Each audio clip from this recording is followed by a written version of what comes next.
মাকে দর্শন ও ভক্তিভরে সাষ্টাঙ্গ প্রণিপাত করিয়া সমুদ্রে অবতরণ করিলেন। সাতরাইয়া ভারতের মূল ভূভাগ হইতে বিচ্ছিন্ন সমুদ্র মধ্যস্থ ভারতের শেষ শিলাখণ্ডের উপর গিয়া বসিলেন। সম্মুখে প্রসারিত ভারতের দিকে চাহিলেন তিনি। ভারতের অতীত মহিমা ও সমৃদ্ধির চিন্তা, তাহার বর্তমান হীনতা ও দারিদ্র্যের চিন্তায় এবং তাহার ভবিষ্যতের চিন্তা একসঙ্গে মনে তরঙ্গায়িত হইয়া উঠিল। বাহিরে চারিদিকে শিলাতটে মূর্ছিত তরঙ্গমালায় সাগর বিক্ষুব্ধ, আর অন্তর্বিক্ষুব্ধ সমবেদনার উত্তাল তরঙ্গে। প্রতিকারের পথহারা হতাশার শিলাতটে মূর্ছিত হইয়া সে তরঙ্গমালা অশ্রুকণাকারে ভাঙিয়া পড়িতেছিল। তাহার পদ্মপলাশের মতো বিশাল নয়ন দুটিকে সজল করিয়া তুলিতেছিল। সহসা অন্তরের বিক্ষোভ থামিয়া গেল। মানসার নিস্তরঙ্গ হইল। গভীর ধ্যানে মগ্ন হইলেন তিনি। ধ্যানলব্ধ অদ্ভুত আলোকের নিশ্চিত পথের সন্ধান পাইলেন। বুঝিলেন যে আধ্যাত্মিকতাই ভারতের প্রাণ। এই প্রাণশক্তি স্তিমিত হইয়া তাকে আর কিছু ভাববার অবসর দেয় না। আর জাপান সম্বন্ধে লিখিয়াছিলেন, জাপানিরাই বর্তমানকালের কী প্রয়োজন তা বুঝেছে। তারা সম্পূর্ণরূপে জাগরিত হয়েছে। আর তোমরা কি করছো? সারা জীবন কেবল বাজি বকছো। এসো, এদের দেখে যাও, তারপর যাও গিয়ে লজ্জায় মুখ লুকোগে। শত শত যুগের অবিরাম সামাজিক অত্যাচারে তোমাদের সব মনুষ্যত্বটা একেবারে নষ্ট হয়ে গেছে। তোমরা কি বলো দেখি? এসো, মানুষ হও।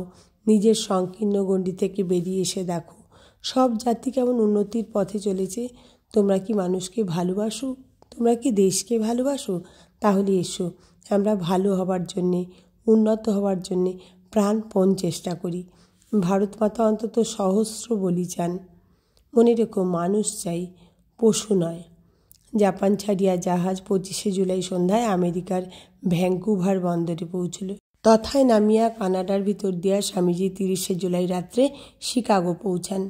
পৌঁছিয়া শুনিলেন ধর্ম মহাসভা বসিবার অনেক দেরি থাকিলেও উহাতে যোগদানের জন্য নাম লিখাইবার সময় উত্তীর্ণ হইয়া গিয়াছে।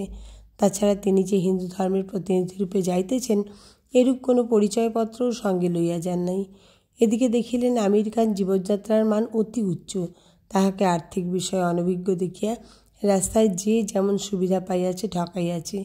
যে টাকা সঙ্গে আনিয়াছিলেন তাহার অতি অল্পই তখন অবশিষ্ট আছে।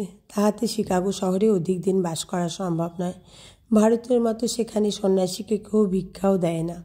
সব দেখিয়া শুনিয়া মনে হইল, যে জন্যে তিনি এত কাণ্ড করিয়া আসিয়াছেন তাহা বুঝি ব্যর্থ হয়।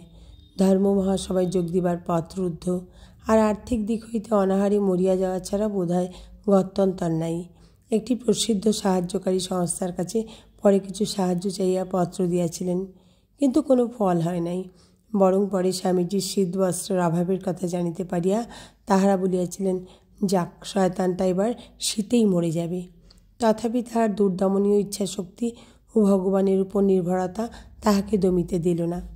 এই অবস্থায় কয়েকদিন পরে একটি পত্রে তিনি লিখিয়াছেন, এখানে আসিবার পূর্বে যেসব সোনার স্বপ্ন দেখিতাম তাহা ভাঙিয়াছে। এক্ষণে অসম্ভবের সঙ্গে যুদ্ধ করিতে হইতেছে। শত শতবার মনে হইয়াছিল এদেশ হইতে চলিয়া যাই, কিন্তু আবার মনে হয় আমি এক গুইয়ে দানা, আর আমি ভগবানের আদেশ পাইয়াছি। আমার দৃষ্টিতে কোনো পথ লক্ষিত হইতেছে না, কিন্তু তাহার চক্ষু তো সব দেখিতেছে। মরি বাঁচি, আমার উদ্দেশ্য ছাড়িতেছি না। এই অবস্থার ভিতরে ভারতের দুস্থ জনগণের জন্য তাহার হৃদয় কাঁদিয়াছে।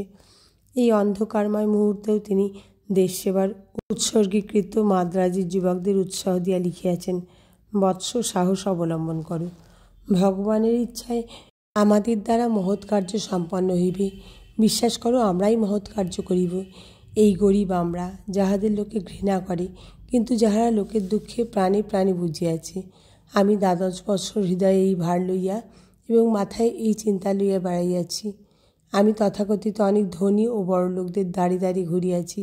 তাহারা আমাকে কেবল জুয়াচোর ভাবিয়াছে। হৃদয়ের রক্ত মক্ষণ করিতে করিতে আমি অর্ধেক পৃথিবী অতিক্রম করিয়া এই বিদেশে সাহায্য প্রার্থী হইয়া উপস্থিত হইয়াছি। আমি এই দেশে অনাহারে বা শীতে মরিতে পারি, কিন্তু হে আমার মাদ্রাজবাসী যুবকগণ, তোমাদের নিকট এই গরিব, অজ্ঞ, অত্যাচার পীড়িতদের জন্যে এই সহানুভূতি, এই প্রাণপণ চেষ্টা দায়স্বরূপ অর্পণ করিতেছি। তোমরা সারা জীবন এই 30 কোটি ভারতবাসীর উদ্ধারের জন্য ব্রত